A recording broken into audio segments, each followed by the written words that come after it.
The Ukraine is not a sovereign state. It does not have internationally recognized sovereign borders. It's still part of Russia, has been since the 10th century.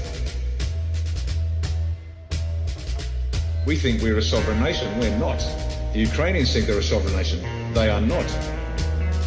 The Ukraine has been the center of the globalists for decades and decades and decades.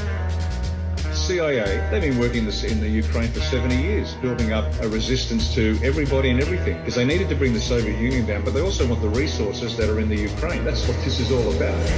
One pill makes you larger, and one pill makes you small.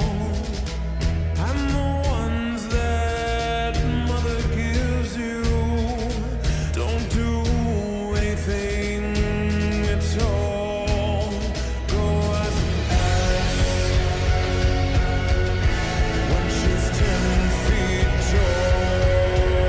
By Vlad Putin going in, he's cutting the head off the snake.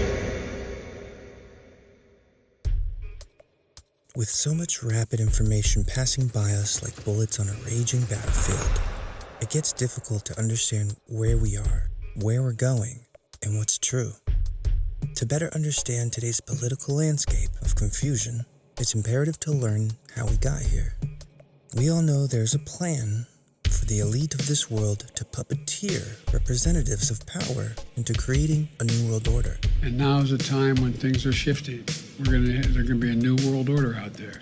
And we've got to lead it. And we've got to unite the rest of the free world in doing it. We have a real chance at this new world order, an order in which a credible United Nations can use its peacekeeping role to fulfill the promise and vision of the UN's founders.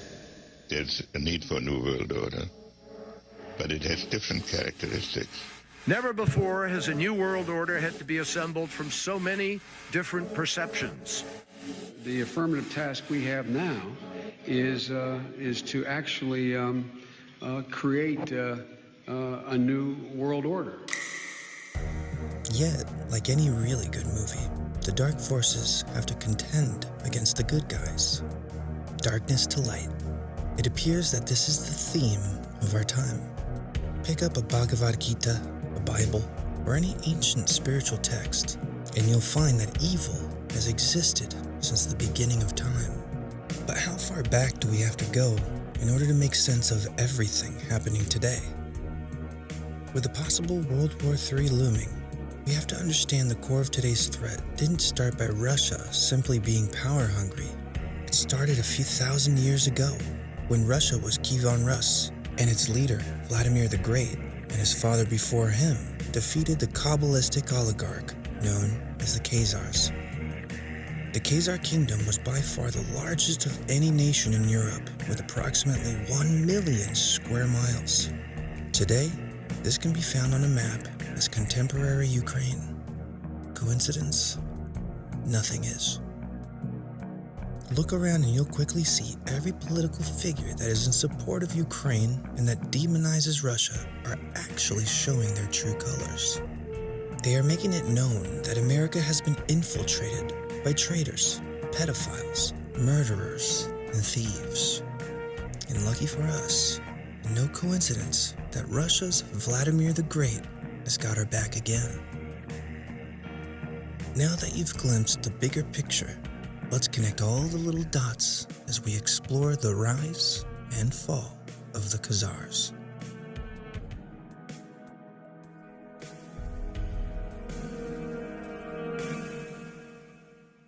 Let's go back in time 2,000 plus years, when an incredibly evil society emerged in Khazaria.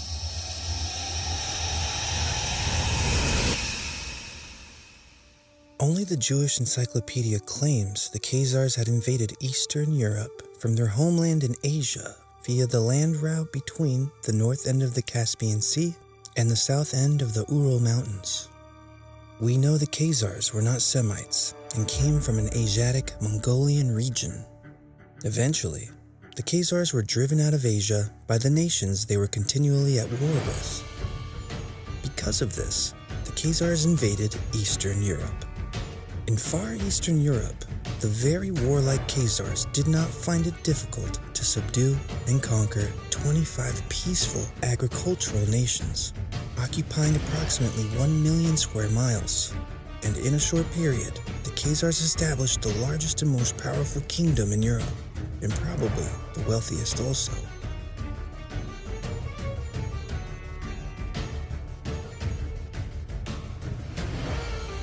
100 AD to 500 AD.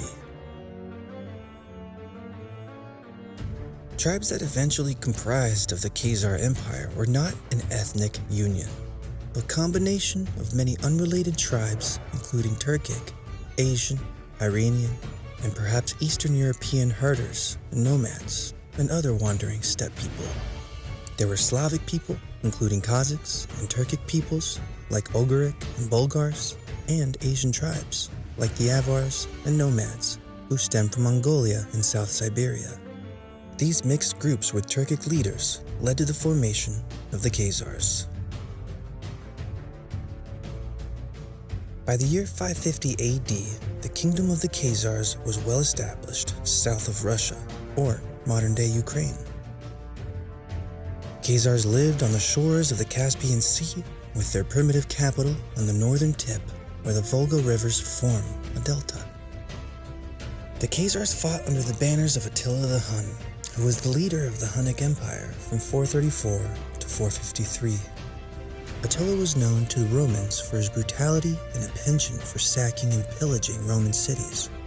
It is here where Khazarian warriors would participate in what they'd eventually become known for, raping and pillaging the land after taking it over. Between 500 and 800 AD, the Khazarians developed into a nation ruled by an evil king, who had an oligarch serving as his court who practiced ancient Babylonian black arts. During this time, Khazarians became known to surround countries as thieves, murderers, road bandits, and for assuming the identities of those travelers they murdered as a normal occupational practice. This was known as their way of life. Any country could order an army from the Khazars as a service, but only under one condition. The Khazarian warriors would be able to rape and pillage after the war was fought. This is why, in an effort to halt the wrath of the Khazarian warriors, the Persian king Kobad constructed a line of forts through the mountain pass to the Caucasus to guard against the invasion of the Khazars and other warlike tribes. That is also why the Wall of Derbent had begun construction to guard against the savage Khazars. With the Khazar streak of power, the Turkic Khaganate was formed, and the western portion included parts of the future Khazarian Empire. The Khazars dominated the Caucasian Crimean Goths and later occupied the Gothic capital Doros, and eventually the Khazarian Empire was formed. It is important to note that the Rothschilds claim to be Jewish, but are in fact Khazars from Mongolian Eastern Europe. Like Eisenhower, the Rothschilds have Asiatic Mongolian genes and not genes of Judaic people. The Rothschilds are like 95% of the Jews today and have Khazar genes and are now known as Ashkenazi Jews. But Georgia and Ukraine are 800 to 1,000 miles north of Palestine.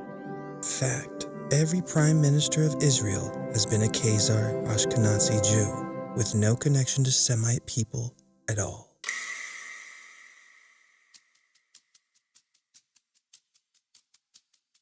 An ultimatum was delivered by Russia and other surrounding nations impacted by the Khazar murders and robberies that they must reject paganism and choose between Judaism, Christianity, or Islam as their official state religion.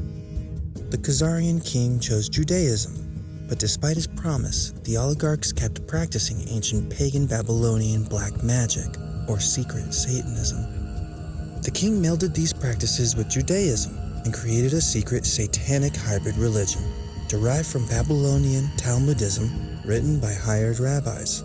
The deep dark secret of the occult ceremonies was that they were all based on ancient Baal worship, also known as worship of the owl.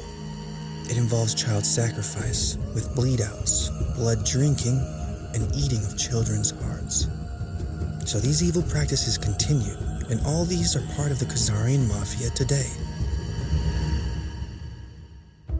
In 900 AD to 1200 AD, Russian conquests were made into the Khazar kingdom and eventually drove most of them out.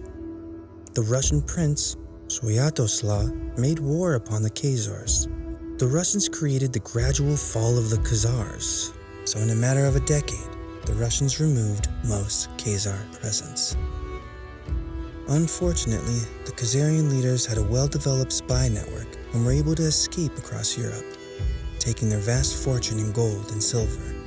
They infiltrated Europe and Slavic nations, and perhaps back into Asia, infecting many nations and city-states, including as far as Venice, Spain, and most of Central Europe.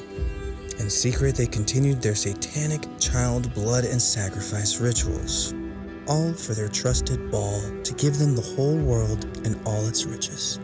Ever since, the Khazars have plotted eternal revenge against the Russians and the surrounding nations that invaded Khazaria and drove them out of power.